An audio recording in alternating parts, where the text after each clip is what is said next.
في الفيديو ده مش بس هنعمل شنطة، احنا هنصنع قطعة فنية. شايفة الجمال؟ اظن الصورة تحكي عن نفسها. لو انت اول مرة تعملي فيها شنطة فصدقيني مش هتكون الاخيرة، لان احنا هنا في القناة دي عشان كل فيديو هو فكرة، وكل فكرة ممكن تبقى بداية مشروع او حتى شغف جديد. منتظراكي كملي معايا الفيديو للاخر. السلام عليكم ورحمة الله وبركاته. فيديو النهاردة بقى هنعمل الفريم. فاكرين الفريم ده كنا جايبينه؟ ده مقاس 20. هنشوف ازاي هنشتغل عليه. هي نفس فكرة الفريم اللي فات. فانا جبت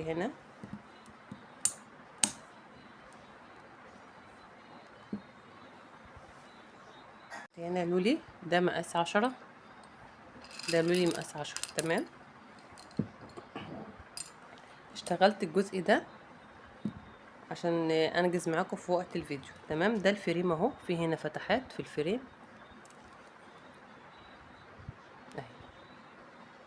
هنشوف ازاي بقى نشتغل على الفريم ده. بسم الله. بسم الله. عندي هنا الخيط مقاس 60 او 70. انا هنا هشتغل بمقاس 70. بصي، اول فتحة في الفريم هعدي منها الخيط، طرف الخيط. تمام. والطرف التاني انا عديت في اول فتحة. تمام. هسيب فتحتين، اتنين، واحد اتنين، واعدي في التالتة. يعني انا عديت في واحدة. تمام. هسيب بعدها اتنين واعدي في الايه، في التالتة اهي.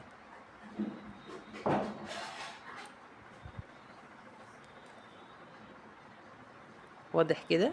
يبقى انا بعدي الخيط، طرف خيط من اول فتحة، واسيب فتحتين في النص واعدي في الايه، في الرابعة. تمام اهو. اسوي الخيط بقى بتاعي. تمام. الطرف اللي بره ده هضيف فيه اول حاجه. انا هشتغل غرزه رباعيه. تمام. بس هعتبر ان الفريم ده خرزه، يعني هعتبر ان دي خرزه. يبقى انا فاضل لي كام خرزه عشان تبقى الغرزه رباعيه؟ 3 خرزات. 3 خرزات هضيفهم في الخيط او في طرف الخيط اللي جاي من بره ده. تمام. هضيفهم مره واحده. 1 2 3، وارجع اعمل الحلقه بتاعتي. تمام اهي.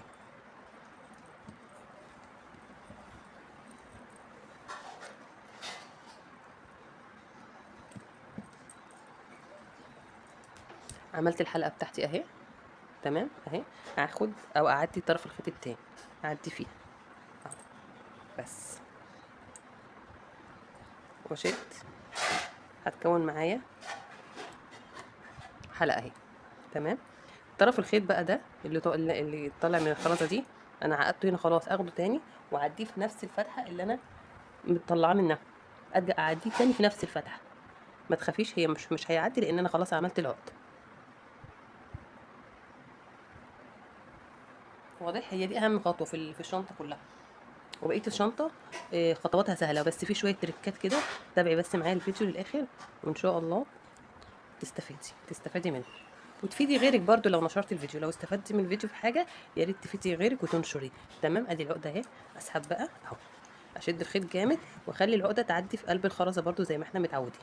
تمام كده. ادي اول حلقه. الطرف اللي فوق ده هسيبه زي ما هو، اما الطرف اللي تحت فهفوت برضو حلقتين او فتحتين واعدي في الفتحه الثالثه. يبقى انا هفوت فتحتين واعدي في الفتحه الايه، الثالثه اهو. تمام. عديت في الفتحه الثالثه زي ما احنا متعودين اهو. خلاص. اسيب بقى الطرف اللي انا عديته واشتغل على الطرف التاني اللي بره، اللي جاي من فوق. اضيف فيه بقى كام؟ 2. طب ليه 2 يا ام جنى؟ عشان انا عندي خرزه على الخيط، وقلنا الفريم خرزه، يبقى كده 2. يفضل معايا خرزتين. ارجع اعمل الحلقه بتاعتي اهو، واسحب طرف الخيط. واقول لكم برضو على تركايه تعملوها قبل ما ايه، يعني هتنفعكم هتريحكم وانتوا شغالين. قبل ما تشد الخيط جامد، عدي طرف الخيط تاني. انت عديتيه في الحلقه، عديه تاني في الفتحه اللي انت طلعتيه منها اهو. بصوا اهو، واشد الخيط جامد. تمام كده. الطرف اللي فوق ده هسيبه، والطرف اللي تحت هعديه من الفتحه. بس هسيب فتحتين واعدي في الفتحه الايه التالتة. تمام كده.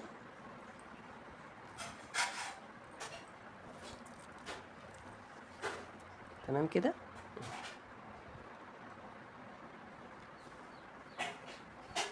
اضيف في الطرف اللي فوق ده خرزتين.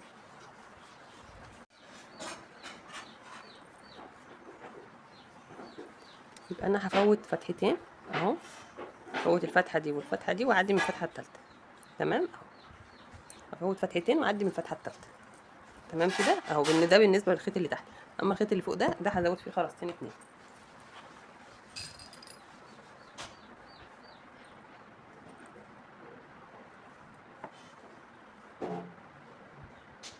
وارجع بالخرزه التانية واسحب طرف الخيط، وقبل ما اشده قوي طرف الخيط اللي انا سحبته ده، اللي انا مطلعاه شايفين طرف الخيط اللي انا مطلعاه من الفريم، انا عديته في الحلقه. تمام، بعد ما اعديه في الحلقه ارجعه تاني في الفريم اهو، بعد ما عديته من الحلقه في نفس الفتحه ارجعه تاني في نفس الفتحه. تمام كده. واسحب الخيط اهو.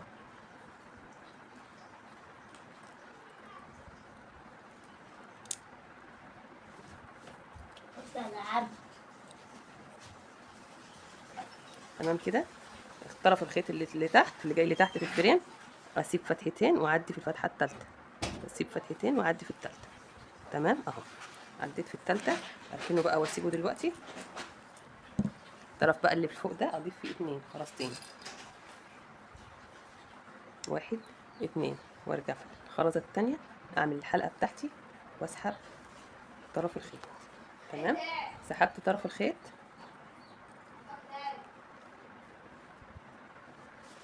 هرجع تاني في الحلقه، تاني في الطرف اللي انا اصلا معديه من الحلقه ارجع بيه تاني واسحب.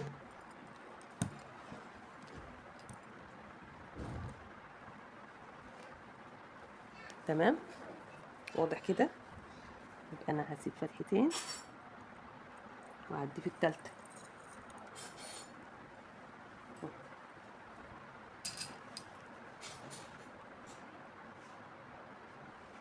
واضيف في الطرف التاني خرزتين، اعمل العقده بتاعتي واعدي منها طرف الخيط، وارجع اعديه في الفريم في نفس الفتحه اللي انا معديه منها. تمام،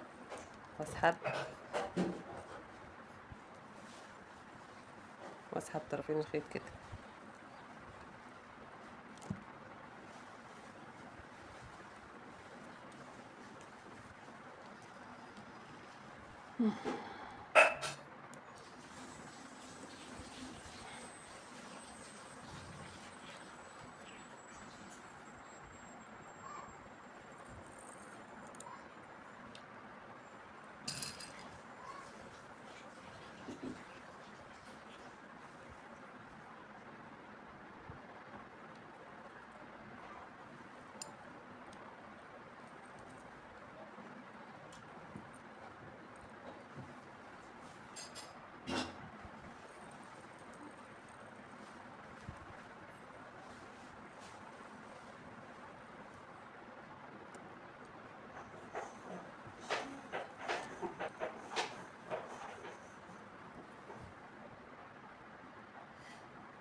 اشتغلي بقى الشغل بتاعك بقى. سيبولك شويه.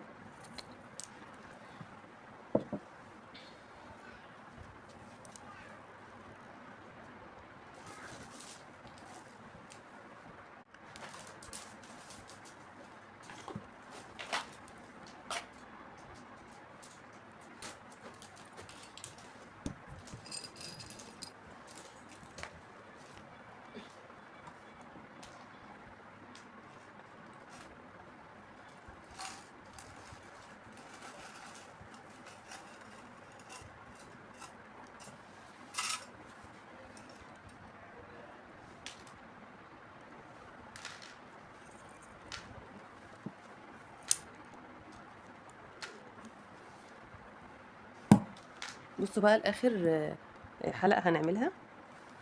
اول حاجه انا عديت الفريم الخيط فوت خرزتين، وبعدي في الخيط من اخر خرز او من الخرزه التالتة اللي هي هنا تعتبر اخر خرزه. تمام. كل مره كنت بزود في السطر ده، في قصدي في الخيط ده. المره دي هزود في الطرف ده لان هطلع سطر جديد. تمام. يبقى احنا كده عرفنا ان لما اجي ابدا سطر جديد ما بزودش الخرز في نفس الخيط اللي بزود فيه كل مره، لا بزود في الخيط التاني اللي جاي لي بره. تمام. هنا بقى هزود خرزتين في الطرف اللي لبره ده اللي انا عديته من الفريم. ماشي. هي دي الخطوه المختلفه، دي تاني خطوه مختلفه في الايه، في شغل الشنطه. تمام. اعمل الحلقه بتاعتي واسحب طرف الخيط كده.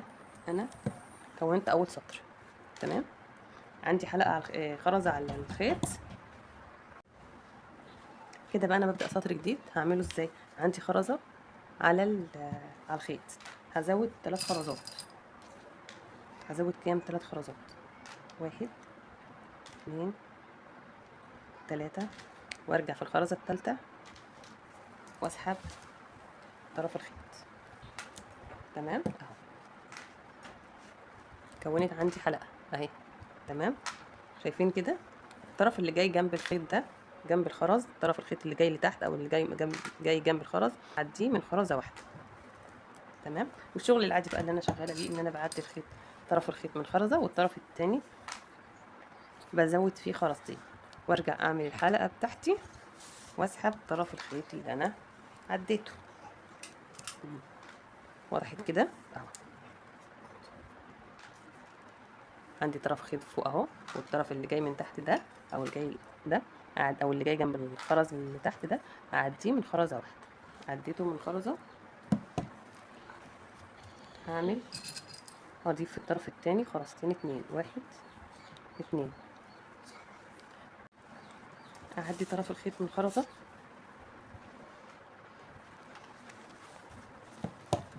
والطرف اللي جاي من اللي فوق ده هضيف فيه خرزتين اتنين، وارجع في الخرزه التانيه اسحب طرف الخيط واسحب طرف الخيط التاني كده واشد الخيط جامد اهو.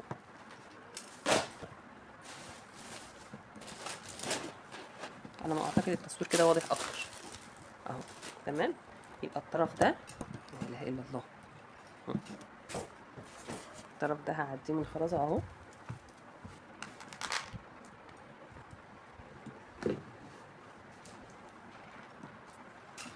الطرف التاني هضيف فيه خرزتين اتنين. 1 2. وارجع في الخرزه التانيه اسحب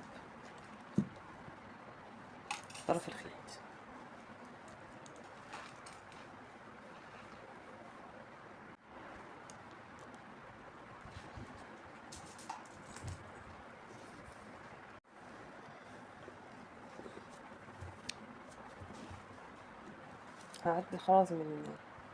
هعدي الخيط من خرزه واضيف خرزتين،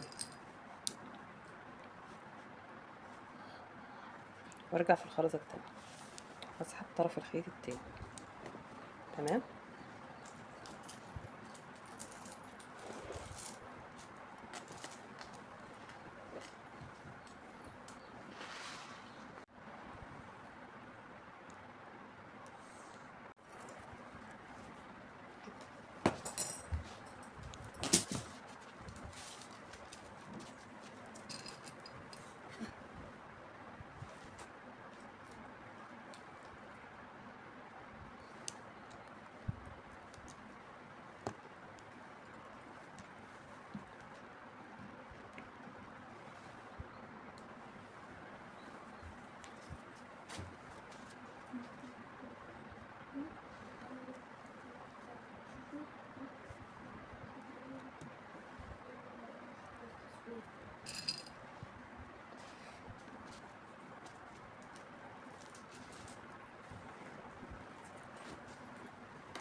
واعدي الخيط من الخرزه التانية واسحب طرف الخيط التاني.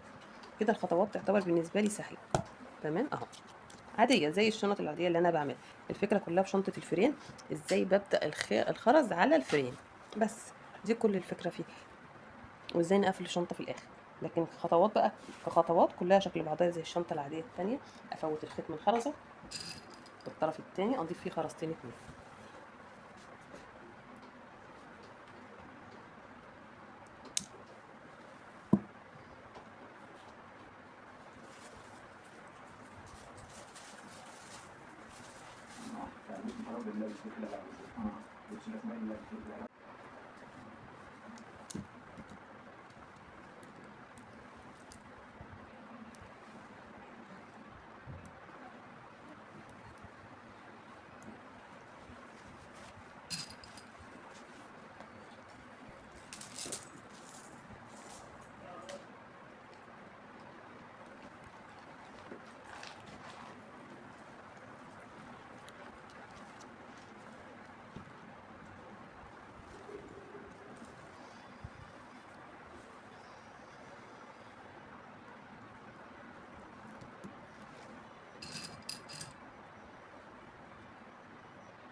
احنا كده وصلنا للحلقه الاخيره. هعدي الخيط من الطرف هعدي طرف الخيط من الخرزه دي، وفي نفس طرف الخيط ده هضيف فيه الخرزتين اللي انا بزودهم. تمام. ليه المره دي هضيف هنا؟ عشان هطلع على السطر التالت. تمام، هبني سطر جديد او هشتغل سطر جديد، واسحب طرف الخيط التاني. انا كده نهايه السطر ده اهو، وهبدا سطر جديد. تمام اهو. هبدا سطر جديد ازاي؟ الطرف اللي لبره ده، الطرف اللي لبره هزود فيه 3 خرزات. 1 2 3، وارجع في الخرزه الثالثه واسحب طرف الخيط.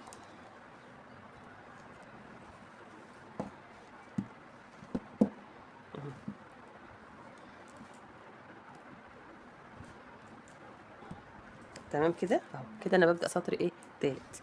وبرده بنفس الطريقه اعدي الخيط من الطرف ده،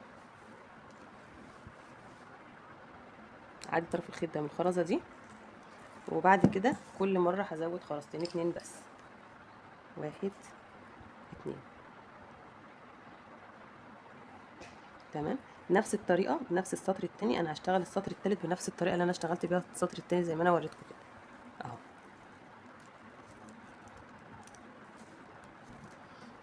اعدي الخيط من خرزه واحده، والطرف التاني هزود فيه خرزتين اتنين. الطرف التاني هزود فيه خرزتين اتنين. 1 2 وارجع في الخرزة التانية واسحب طرف الخيط.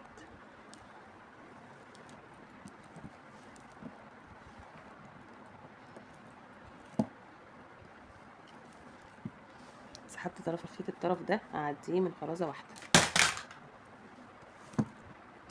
الطرف التاني هزود فيه خرزتين 2 1 2 وارجع في نفس الطرف واسحب طرف الخيط التاني. انا هكمل السطر ده بنفس الطريقه اللي انا عملت بيها السطر التاني عشان ما اطولش عليكم الفيديو. تمام، اعدي الطرف ده من خرزه واحده والطرف التاني هزود خرزتين. تمام، هكمل السطر ده وهرجع لكم تاني. انا هنا خلصت الثلاث سطور، 3 سطور هنا وثلاث سطور هنا او 3 صفوف هنا. تمام اهو، 1 2 3 من الناحيه التانيه برضو 1 2 3. هبدا اشتغل السطر الرابع بنفس الطريقه، وفي السطر الرابع بقى هبدا اوصل. دي طريقه بقى تانية غير اللي انا وريتها لكم على في فيديو قبل كده. كنت عامله برضو شنطه بالفريم، بس عملنا ايه، خدنا ارتفاع الشنطه كله، خلصنا النص ده الاول بعد كده النص ده وبعد كده شبكت الشنطه مع بعضها. المره دي لا، المره دي انا هشبك الشنطه مع بعضها على طول داير داير كده. هنشوف ايه الفكره في كده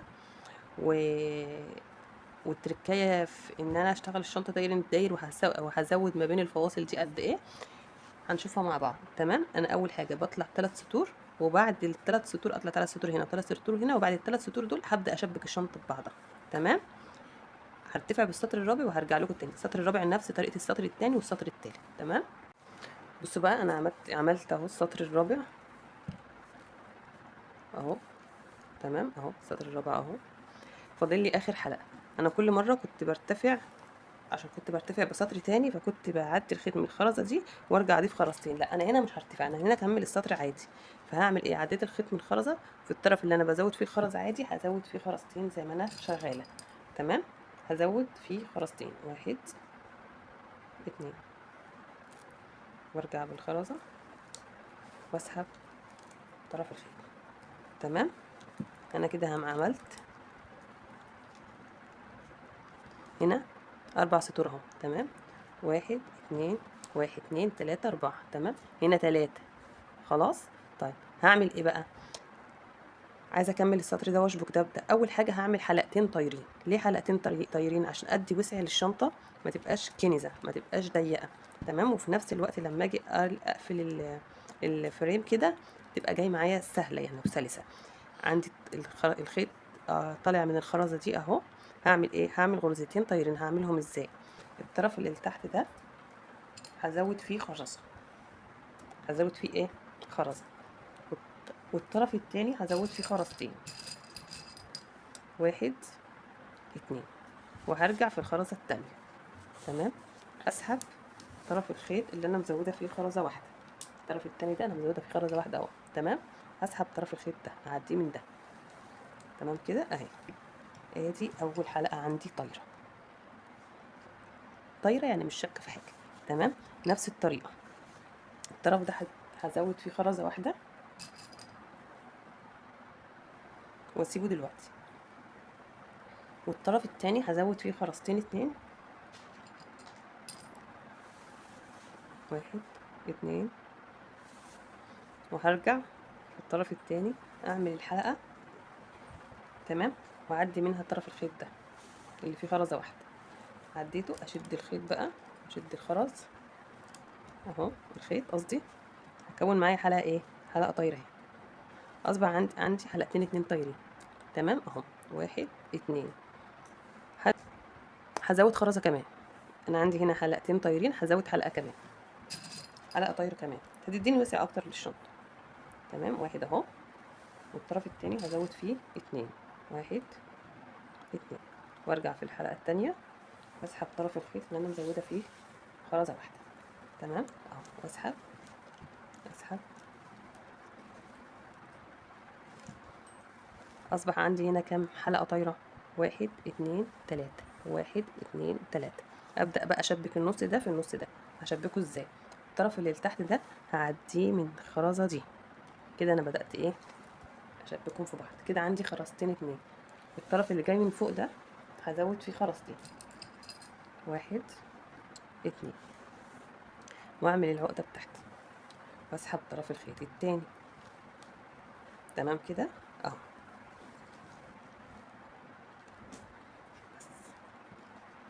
وبس كده، وبكده انا بدأت اشبك النص ده في النص ده. تمام كده. الجزء ده متساب مفتوح معايا ليه؟ علشان الفريم لما يقفل يبقى فيه مساحة، تمام، يقفل فيه. اعمل ايه؟ زي ما انا شغاله عادي، الطرف اللي تحت اللي جنب الخرز اعديه من خرزه واحده، اما الطرف اللي فوق فهزود فيه خرزتين اتنين. واحد، اتنين، وارجع في طرف الخيط التاني اهو، واسحب طرف الخيط اهو. تمام كده. هكمل طرف اهو، اعديه من الخرزه دي، عديته، هزود خرزتين، واحد، اتنين، واعمل الحلقه بتاعتي واسحب طرف الخيط. انا هنا كده شبكت النص ده في النص ده، وفي نفس الوقت ايه اهو، وهكمل السطر ده كلته بنفس الطريقه. استنى، اعدي الطرف ده كده، والطرف التاني هزود فيه خرزتين، واحد، اتنين، وارجع اسحب الطرف ده. تمام اهو.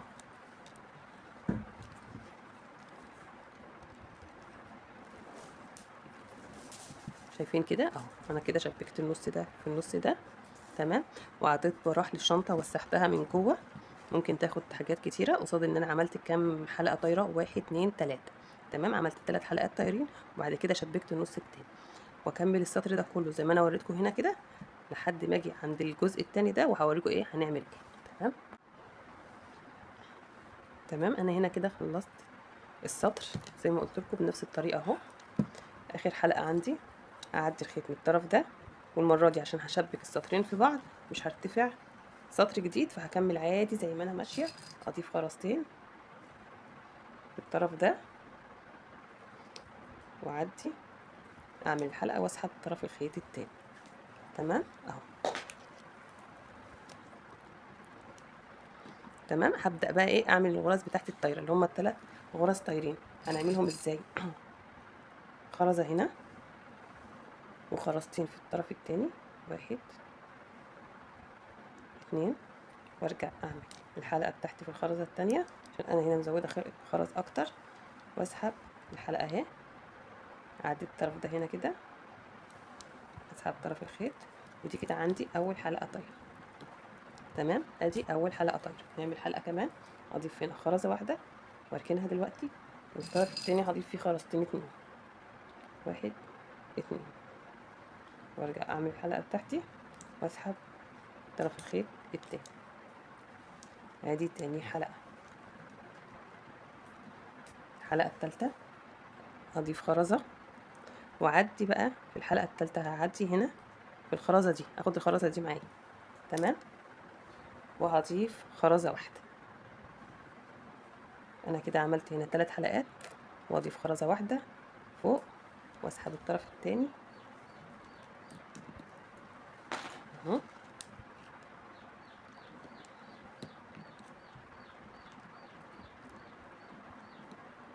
وادي عندي ال3 حلقات الجداد، واحد، اتنين، تلاته، واحد، اتنين، تلاته. تمام، واحد، اتنين، تلاته، 3 حلقات الطايرين، والحلقه التالتة شبكتها في الطرف التاني. الخيط بقى طلع عندي هنا من الخرزه دي، وانا هنا هبدا سطر جديد. هعمل ايه؟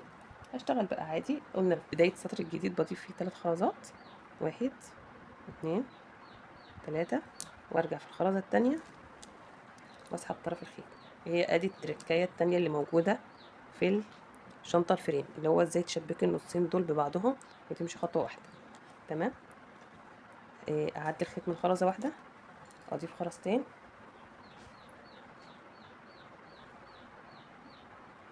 اضيف خرزتين، وارجع في الخرزه التانية واسحب طرف الخيط التاني واشد الخيط. بس انا كده بدات سطر جديد اهو، وهبدا عادي زي ما انا بشتغل في الشنطه العاديه عادي. الشنطه التانية اهو، واضيف خرزتين، 1 2، وارجع في الخرزة التانية واسحب طرف الخيط.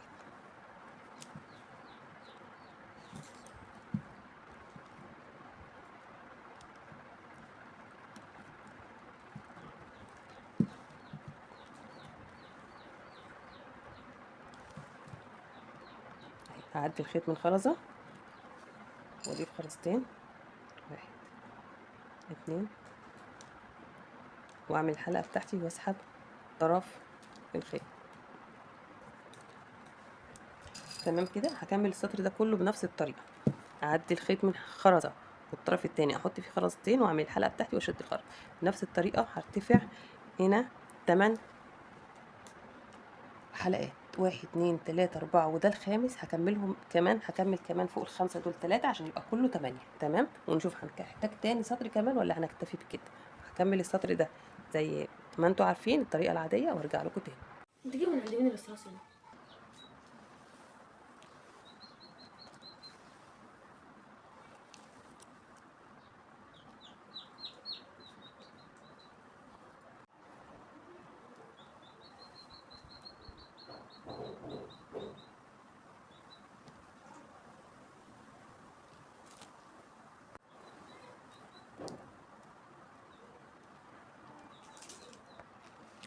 انا هنا خلصت الارتفاع بتاعي. تمام اهو. ارتفعت هنا 9 سطور، 1 2 3 4 5 6 7 8 9. هبدأ بقى اقفل القاعدة عندي. طيب اقفل القاعدة ازاي؟ شايفين الزاوية بتاعت الفريم دي؟ هنزل بالسطر ده كده اهو. يبقى انا ايه كده، انا خدت الزاوية او بداية القاعدة، يعني الزاوية بتاعت القاعدة. اجي من هنا الفريم عندي جايب زاوية كده، الزاوية دي انزل بالخرز بتاعها كده لحد تحت اهو هنا. تمام. ركزوا بقى معايا في الحتة دي. انا عندي الخيط طالع من الخرزة دي، ودي بداية القاعدة. الطرف ده هعديه من الخرزة دي. يبقى انا كده خدت ايه؟ خدت خرزتين معايا اهو، خرزتين على الخيط. اضيف في الطرف ده خرزتين 2، 1 2، وارجع اعمل الحلقة بتاعتي واسحب طرف الخيط اهو بكل سهولة. الطرف ده هعديه من الخرزة دي. اصبح عندي هنا خرزتين. الطرف اللي لبره هضيف فيه خرزتين، 1 2،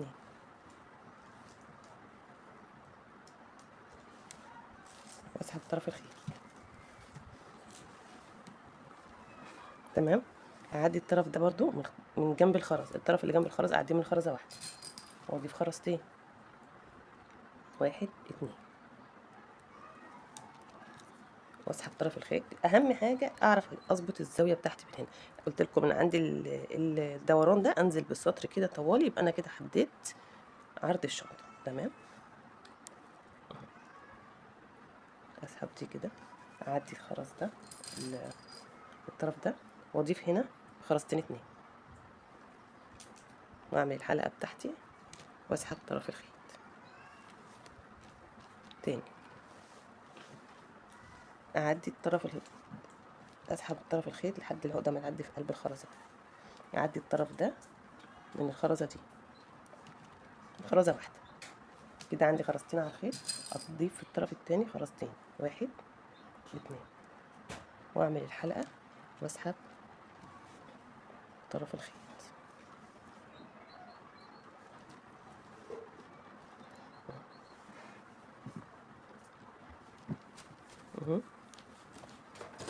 واضيف خرزتين، 1 2، واعمل الحلقة بتاعتي واسحب طرف الخيط.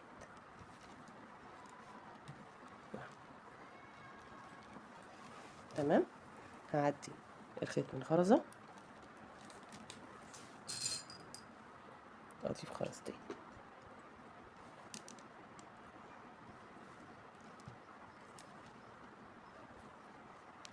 اعدي الخيط من خرزة واضيف خرزتين. وركزوا في الخطوة اللي جاية.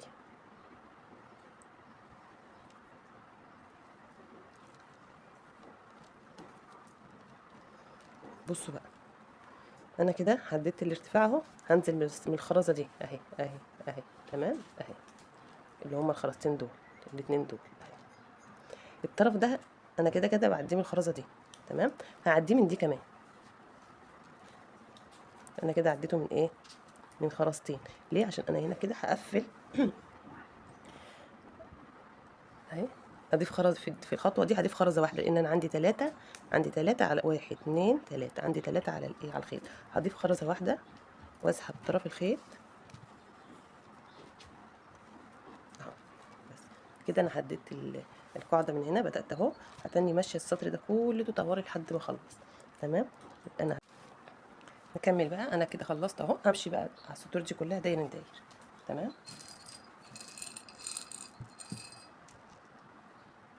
هضيف خرزتين واعدي الخيط في الخرزه الاخيره تاني واسحب طرف الخيط.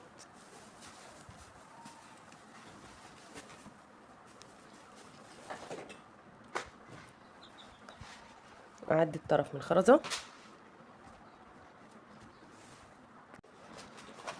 واضيف خرزتين، 1 2، وارجع بطرف الخيط اسحب الخط اهو. اعدي الخيط من طرف، اعدي قصدي طرف الخيط من خرزه، واضيف خرزتين، 1 2، واعمل الحلقه بتاعتي واسحب طرف الخيط.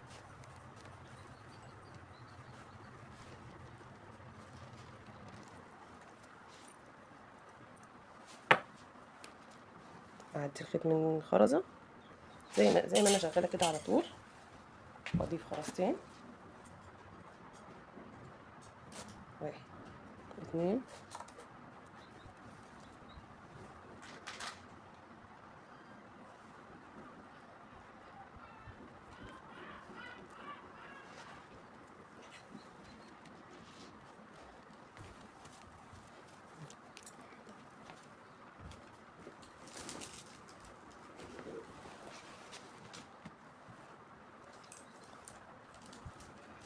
واضيف خرزتين.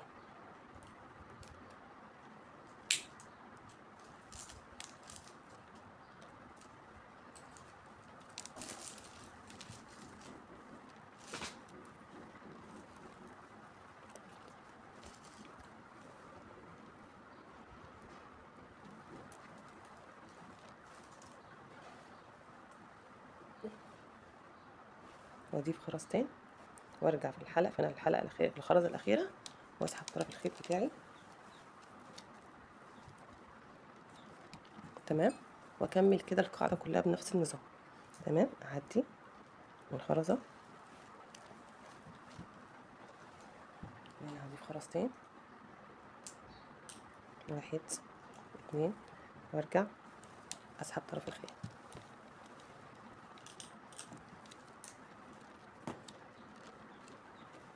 الخرزه الاخيره دي هعدي الخيط من خرزتين 2، اعديه من الخرزه دي، وكمان اخد معاه خرزه من جنب الشنطه، تمام كده. بقى انا عندي كده 3 خرزات على الخيط. هضيف خرزه واحده من اي طرف بقى، تمام. بس وبكده اعتبر خلاص. لما اقفل القاعده اعتبر انا كده خلصت الشنطه بتاعتي. هكمل الجزء ده واجي في السطر الاخير وهرجع لكم تاني. كده انا وصلت خلصت الجزء ده. هقفل بقى الجنب ده. جبت الخرزه زي ما قلت لكم من الزاويه دي، ارتفع بالخرزه اللي هي الزاويه بتاعت الشنطه وهعدي الخيط من الخرزه دي، وهعديه من الخرزه دي كمان. انا كده عندي 3 خرزات على الخيط. هضيف خرزه واحده واسحب طرف الخيط، تمام كده. الطرف اللي هنا هعديه من خرزه واحده من الناحيه دي، والطرف اللي من الناحيه دي هعديه برده من خرزه من هنا بس، وهضيف خرزه.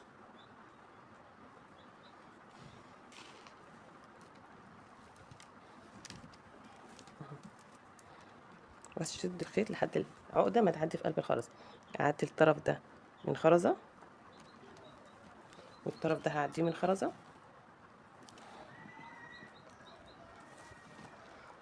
واضيف خرزه واحده بس. بكده نعتبر خلصنا الشنطه اهو. عشان اسحب الخيط لحد العقده ما تعدي في قلب الخرز اهو.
كانت قايله لك الاول حط ستريس ولا انت حطيت الموضوع خلاص؟ لا انا حطيت من دماغي. مين؟ ايه الله اهي. لا تديها دي كام 500 برضو؟ اه.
بس وبكده انا خلصت الحمد لله. كده الشنطه خلصت معايا اهي.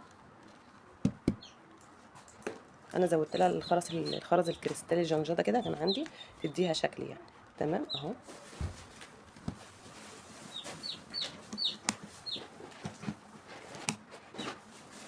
شكلها الصراحه جميل تحفه. الخيط ده بقى انا هخليه لان انا هزود لها هنا. بفكر ازود لها الخرز ده ما بين الحلقات يعني. لو وصلت لاخر الفيديو فانت من الناس اللي بتحب تتعلم وتبدع، يبقى اكيد مكانك معانا في القناه. ومش دايما لازم تكوني محترفة عشان تطلعي بحاجة عظيمة او حاجة جميلة زي الشنطة دي او غيرها. تمام. فلو عجبك الفيديو ياريت ما تنسيش تشتركي في القناة وتفعلي الجرس. لو استفدتي من الفيديو ياريت ما تنسينيش من دعوة حلوة كده جميلة منك في الكومنت ليا. وكمان ياريت تشيريها مع اصدقائك لعل الخير يعم علينا كلنا. قولولي محتاجين تتعلموا ايه الفيديو الجاي بإذن الله. شكرا للمتابعة. السلام عليكم ورحمة الله وبركاته.